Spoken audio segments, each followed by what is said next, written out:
Арбалы балдар, кандай жакшысыңарбы? Эс алып атасыңарбы? Денсаулыктарыңар жакшыбы? Бүгүнкү сабагыбыз геометрия. Темасы призманын көлөмү. Бардыгыңар геометрия китебиңерди алып, дептериңерди алып, керектүү куралдарыңарды алып, жазганга даярданып отургула.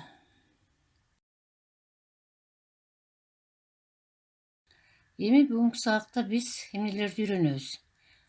Үч бурчтуу призманын көлөмү эмнеге барабар экендигин далилдеп формуласын чыгарууну үйрөнөбүз. Ошондой эле экинчи ар кандай призманын көлөмүн табуунун формуласын чыгарабыз. Анан баягы далилденген формулаларды пайдаланып көнүгүүлөрдү иштейбиз.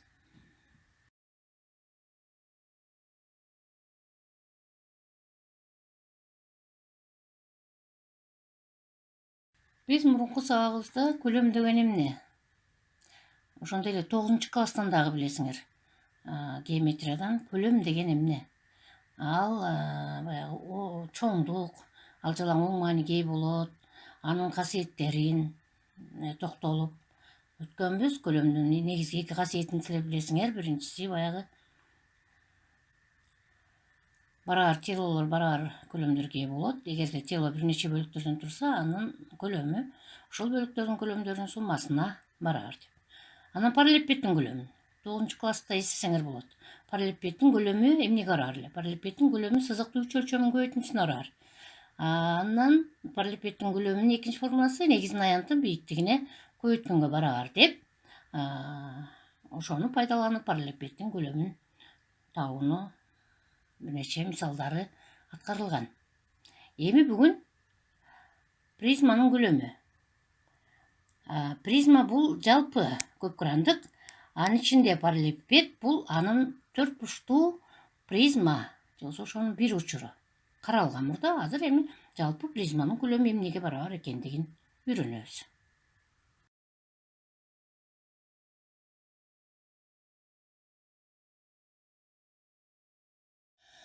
Эми үч бурчтуу призманын көлөмү эмнеге барабар экендиге токтолоелу. Үч бурчтуу призманын көлөмү негизин аянттын бийиктигине көбөйткөнгө барабар. Эми муну далилдейбиз. Бизге эмне берилди? Үч бурчтуу призма берилди. Мына чиймеде көрүнүп турат. АВД, А1, В1, Д1 үч бурчтуу призмасы. Анын көлөмү В барабар С негизин аянттын бийиктигине көбөйткөнгө барабар. Далилдейбиз. Далилдөө үчүн эмне кылабыз? Берилген призманын bir гранын D1, V1 гранын диагоналдарын жүргүзөбүз. Диагоналдардын кесилишкен чекитине карата, диагоналдардын кесилишкен чекити симметрия борбору тик бурчтун, ошол чекитке карата призманын, үч бурчтуу призманын чокуларын чагылдырабыз. Анда V1 D чекитине, V D1 чекитине, A1 С чекитине, ал эми А С1 чекитине өтөт. Анда биздин АВД, А1, В1, Д1 призмабыз үч бурчтуу призмасы. ВДС, В1, Д1, С1 призмасына өтөт. Алар борборго карата симметриялуу болгондуктан булар барабар. Демек, бул жерде эки барабар үч бурчтуу призма пайда болду. Бул экөө биригип эмнени түздү? Параллелепипедти, көрүнүп турат чимиде. Экөө биригип параллелепипедти түздү. Демек, берилген параллелепипедибиз эмнеден турат? Эки үч бурчтуу призмадан туруп калды. Демек, анын көлөмү ушул берилген призмалардын көлөмдөрүнүн суммасына барабар. Жана бул призмалар бирге бир барабар болгондуктан алардын көлөмдөрү дагы барабар. Эми бул үч бурчтуу призма биригип параллелепипедти түзгөндүктөн параллелепипедтин көлөмү эмнеге барабар эле? Негизин аянттын бийиктигине көбөйткөнгө барабар. Анда жазабыз. Параллелепипедтин негизин аянттын S штрик деп белгилеп алсак, ал эми бийиктик бул жерде баарыныкы капталгылары барабар да. Жана бийиктиги да боло алат. Ошондуктан ал H. Демек, V барабар, же болбосо V штрик, параллелепипедтин көлөмүн V штрик деп белгилесек, S штрик көбөйтүү H'ка барабар. Параллелепипедтин негизи эмнеден туруп атат? Эки барабар үч бурчтуктан. Демек, параллелепипедтин негизин аянты S штрик бул эки үч бурчтуктун аянттарынын суммасыга барабар. ал 2s'ке барар. Демек s' барар 2s. Көлөмү v' барар s' көбөйтүү h эле да. Мында v' баягы көлөмдүн касиети боюнча эки үч бурчтуу призманын көлөмдөрүнүн суммасы карар болгондуктан 2v карар болду. Ал эми негизин аянты 2s'ке барар. 2v барар 2s көбөйтүү h. Мындан v барар s көбөйтүү h чыгат. Демек, үч бурчтуу призманын көлөмү негизин аянты менен бийиктигинин көбөйтүүнүсүнө барар экендигин далилдедик.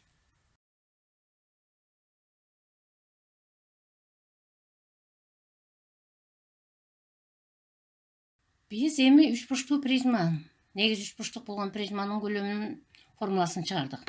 Эми ар кандай призманын көлөмү? Үч бурчтуу эле эмес, 4 бурчтуу, 5 бурчтуу, 6 бурчтуу жана башка n бурчтуу болгон учурда анын көлөмү эмнеге барар? Ар кандай призманын көлөмү, мына теореманы карагыла, негизин аянтын дагы эле бийиктигине көбөйткөнгө барар экен. Далилдейбиз. Бизге берилди мына n бурчтуу призма дейли. Далилдеш керек, ушул призманын көлөмү негизин аянтын бийиктигине көбөйткөнгө барар экендигин.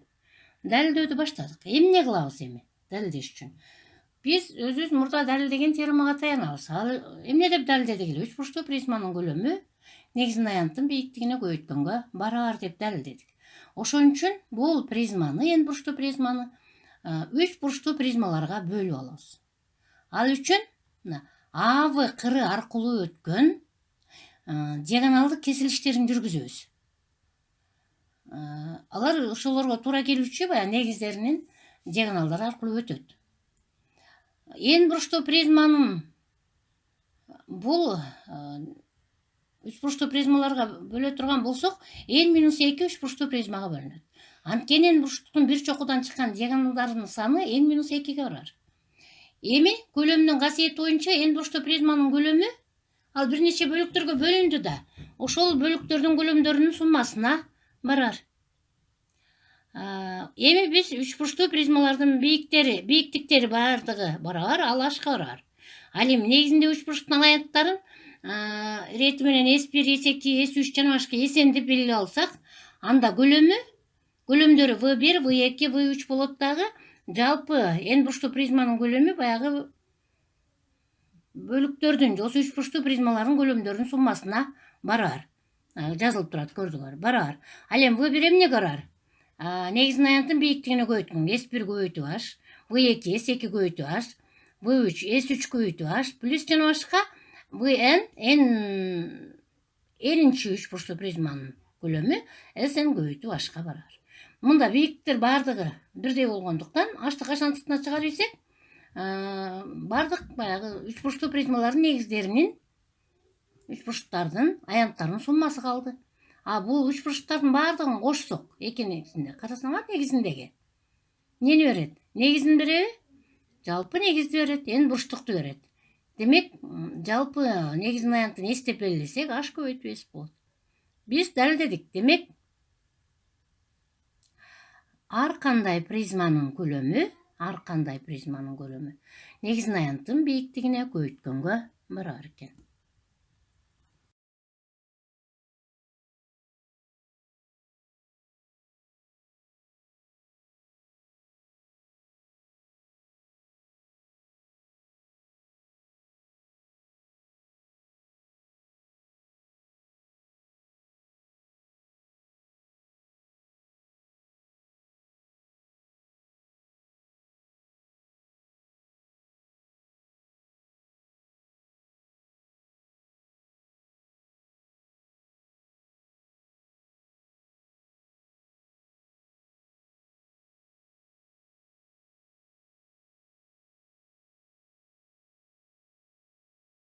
Биз эми балдар немени чыгарып алдык? Үч бурчтуу призманын көлөмү негизин аянт менен бийиктигинин көбөйтүүсүнө барар экендигин, ошондой эле ар кандай призманын көлөмү деле негизин аянт менен бийиктигинин көбөйтүүсүнө барар экендигин. Ар кандай призманын. Эми ошону пайдаланып, ушул эки формуланы, осы эки теореманы пайдаланып көнүгүүлөрдү иштейик. Номер 1-ди китебиңерди ачып отурасыңар го, ачып гана баарыбыз чогуу окуйлукчу. Номер 1-ди негизин жагы а жана бийиктиги h боюнча дейт. туура 3 бурчтуу, 4 бурчтуу, 6 бурчтуу призманын көлөмүн тапкыла дептир. Чиймени карасаңар 3 бурчтуу призма турат, 4 бурчтуу призма, 6 бурчтуу призма турат. Эмне үчүн 3 бурчтуу, 4 бурчтуу, 6 бурчтуу деп атам? Негизине карата айтылат деп өткөн сабакта айтканбыз, А эми карагыла. Биринчи 3 бурчтуу туура тик призманын көлөмүн табайык. 3 бурчтуу. Негизи туура 3 бурчтук экен. Тең жактуу 3 бурчтук. Ар бир бурчу канча градустан болуп туруп ошондо 60 градустан, Демек көлөмүн табабыз.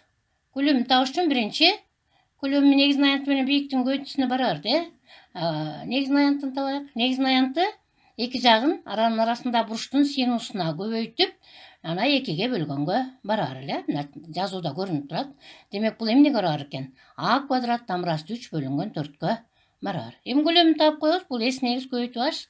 Ордуга коюп койсок, а квадрат тамырастында 3 бөлүнгөн 4 көбөйтүү h'ка барабар.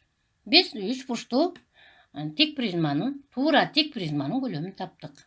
А квадрат тамырастында 3h бөлүнгөн 4 экендигин.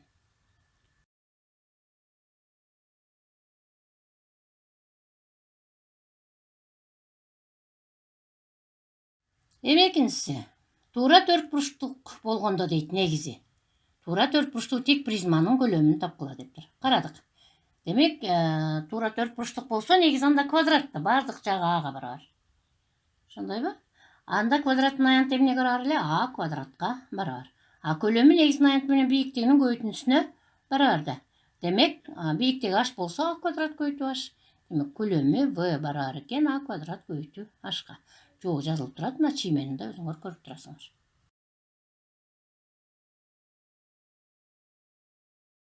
Эми үчүнчүсүн карайык. Негизи 6 бурчтуу туура тик призманын көлөмүн табуу керек экен. Мына негизи 6 бурчтуу призма турат. Бийиктиги h, кызыл менен белгиленип турат. Негизи 6 бурчтук, туура 6 бурчтук, бардык жагы барабар. Аны өзүнчө сызып алдык, карагыла. Мунун аянтын кантип табабыз? Ушу 6 бурчтун аянтын таап, мына бийиктиги көбөйтүп коебуз да. 6 бурчтукту барабар 6 3 бурчтукка бөлдүк. Бөлүнүп турат, диагоналдарын жүргүзсө, барабар 6 3 бурчтукка бөлүндү. Чокусундагы бурчтары бардык 60 градустан. Анткени 360-ты 6-га бөлсөңөр 60 градустан. Ар бир жагы ага барабар. Мынабу 3 бурчтар тең капталдуу 3 бурчтар. Анткени АО менен биз азыр мына жерде АОФ 3 бурчтугун карайык. АО менен ОФ экөө бирге бир барабар. Анткени бул 6 бурч, туура 6 бурчтукка сырттан чыгылган айлананын радиусу болот. Ошон үчүн бул тең капталдуу. Эми ушул 3 бурчтун аянтын табайык. Ал үчүн 3 бурчтун аянты эмнеге барабар эле? Негизи менен бийиктигинин көбөйтүүсүнүн жарымына барабар. Негизи А, бийиктиги ОК. Бийиктигин табайык. Бийиктик жүргүзсөк, бурч тең 2-ге бөлүндү. 60 градустук бурч 30 градустан болду. А биз билебиз, тик бурчтуу 3 бурчтукта 30 градустук бурчтун каршысында жаткан катет гипотенузанын жарымына барабар. Тең капталдуу 3 бурчтуктун бийиктиги, анын биссектрисасы дагы медианасында болгондуктан ОК АФти тең 2-ге бөлдү, ошондо КФ А бөлүнгөн 2-ге барабар. Жана бул 30 градустук бурчтун каршысында катет. Бул А бөлүнгөн 2 болсо, анда гипотенуза ОФ Ага барабар. Жазылып турат, немеде көргүлө. ОФ Ага барабар. Эми Пифагордун теоремасы боюнча мына жерде тик бурчтуу 3 бурчтук пайда болду да, бийиктик жүргүзгөнүбүздө. ОКФ тик бурчтуу 3 бурчтугунан ОКны табабыз. ОК бул бийиктиги h. Катеттердин квадраттарынын суммасы гипотенузанын квадратына барабар. Демек h квадрат плюс А бөлүнгөн 2-нин квадраты, бул КФтин квадраты. Бул А квадрат бөлүнгөн 4 барабар А квадрат. Эми h квадрат барабар А квадрат бөлүнгөн 4-тү оң жакка алып өттүк, карама каршы белги менен. Эми муну жалпы бөлүмгө келтирип чыгарсак 3А квадрат бөлүнгөн 4 болду. Эки жагынан тең тамыр чыгарып ийсек, h барабар А тамырасты 3 бөлүнгөн 2-ге барабар болду. Эми 3 бурчтун аянтын табабыз. 3 бурчтун аянты эмнеге барабар дедик? Жаңы эле айттык. Негизи менен бийиктигинин көбөйтүүсүнүн жарымына барабар. А көбөйтүү h бөлүнгөн 2. А бөлүнгөн 2 көбөйтүү h деп жазып алсак, А бөлүнгөн 2 көбөйтүү h канча чыкты эле? А тамырасты 3 бөлүнгөн 2. Барабар көйүтүп коебуз. А алымына бөлүмүнө көйүтсөк а квадрат тамырасты 3 бөлүнгөн 4. Демек, бирок бул жерде канча үч бурчтук бар эле? Барабар 6 үч бурчтук. Бирөөнүн аянтын таптык. Демек, жалпы негиздин аянты, баягы 6 бурчтуктун аянтын табыш үчүн бир үч бурчтуктун аянтын 6га көбөйтүп коебуз. Анда 6 көбөйтүү а квадрат тамырасты 3 бөлүнгөн 4 барабар 3 тамырасты 3 бөлүнгөн 2 а квадрат болот. 6 менен 4-тү кыскартып эдик да 2ге. Ошондо 3 тамырасты 3 бөлүнгөн 2 а квадрат. Эми көлөмдү табабыз. Көлөм негизин аянт менен бийиктигинин көбөйтүндүсүнө барабар. В барабар негизин аянты 3 тамырасты 3 а квадрат бөлүнгөн 2 көбөйтүү h. Демек, жообу В барабар 6 бурчтуу туура тик призманын көлөмү 3 тамырасында 3 а квадрат бөлүнгөн 2 көбөйтүү h'ка барабар экендигин биз чыгардык.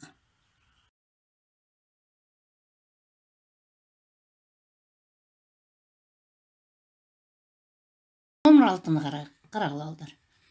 Кичиңирээк номер 6-чы көнүгүүтү ачкылачы.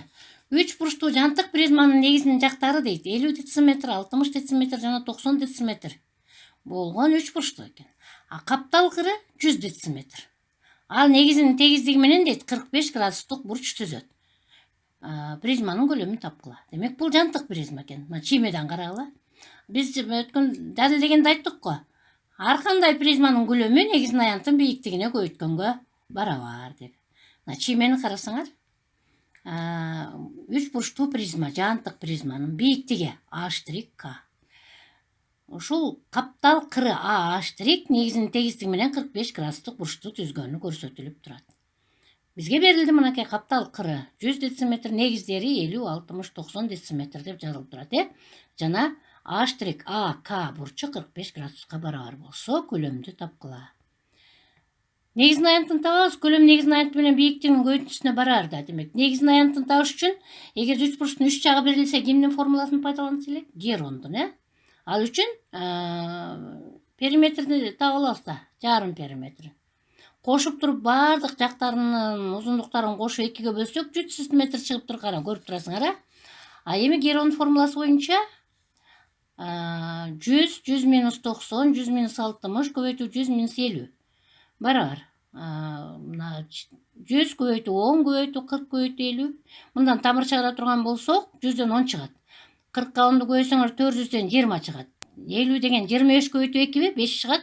Тамырасты 2 калат. Демек, 1000 тамырасты 2ге барабар экен. Негизин аянты 1000 көбөйтүү тамырасты 2 дециметр квадратка барабар. Эми бизге көлөмдү табыш үчүн эмне жок? Эмне жетишпей жатат? Бийиктик жок, Эми жантык призманын бийиктиги, мына өзүңөр көрүп турасыңар, мунун бийиктиги каптал кырына барабар эмес. h', k 3 бурчтугун карадык. h', бул бийиктик. Ошон үчүн могул 3 бурчтук, тик бурчтуу 3 бурчтук. Тик бурчтуу 3 бурчтун жактары жана бурчтардын арасында катыштарды пайдаланып, 45 градустук бурчтун каршысындагы жаткан катет h бийиктик. Ал эми h', бул L, гипотенуза. Тар бурчтун каршысында жаткан катеттин гипотенуза болгон катышы тар бурчтун синусу деп аталат дегенбиз. Демек, h'-тын L'ге болгон катышы синус 45 градуска барабар. Мындан h барабар L көбөйтүү тамырасты 2 бөлүнгөн 2. Каптал кыры эмне барабар эле? 100 дециметр көбөйтүү тамырасты 2 бөлүнгөн 2 болсо барабар 50 тамырасында 2 дециметрге барабар экен бийиктик. Бийиктикти таптык, негизин аянтын таптык. Эми экөөнү эмне кылабыз? Көбөйтүп коебуз. Анда 1000 тамырасты 2 дециметр квадрат көбөйтүү 50 тамырасты 2 дециметрди көбөйтсөк 100 000 дециметр куб болду. Буну метр кубка айландырсак, көлөм 100 метр кубка барабар экен. Демек, В барабар 100 метр куб.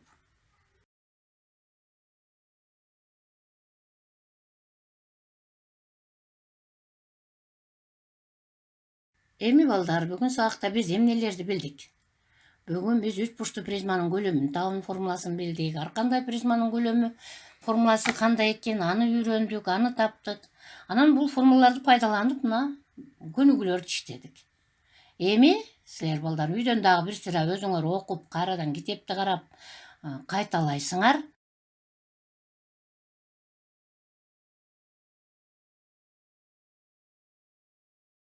Эми үйгө тапшырма балдар. китебиңерди ачсаңар карап отурасыңар, китебиңерде номер 2-ни карагыла. Биз жаңы номер 1-ди чыгардык. 3 буруштуу, 4 буруштуу, 6 буруштуу призма үчүн. Силер номер 2 эмне дептир? Биринчи маселеде А барабар 2, H барабар 6 болгон учур үчүн призманын көлөмүн тапкыла дептир. Биз даяр формулалар чыгарып койдук. Силер A'нын ордуга 2 сантиметрди, H'нын ордуга 6 сантиметрди коюп, призманын көлөмүн таап коесуңар. Асын эле иштесеңер жетиштүү. 3 буруштуу призма, 4 буруштуу туура призма, 6 буруштуу туура призма үчүн экинчи эсеп көнүгүүдүн баягы биринчи Асын эле чыгарасыңар. Эми андан кийинкиси номер 4. 3 буруштуу тик призманын бийиктиги 6,5 сантиметр. Негизинин жактары дейт 29 сантиметр, 25 сантиметр, 6 сантиметр болсо көлөмүн тапкыла дептир. 3 буруштуу тик призманын эмнеси белгилүү экен? Бийиктиги белгилүү, анан негизинин жактары белгилүү. Мунун көлөмү эмнеге барар эле? Негизин аянттын бийиктигине көбөйткөнгө барар дедик, негизин аянттын кимдин формуласы менен табабыз эгерде 3 жагы берилген болсо? Жаңы эле чыгардык, Геронун формуласы менен таап коесуңар. Анан бийиктиги өзү даяр экен 6,5 сантиметр, экөөнү көбөйтүп койсоңор 3 буруштуу тик призманын көлөмү келип чыгат. Номер 2-нин Асы, анан номер 4-үнчү көнүгүү үйгө тапшырма балдар. Рахмат балдар көңүл бурганыңарга.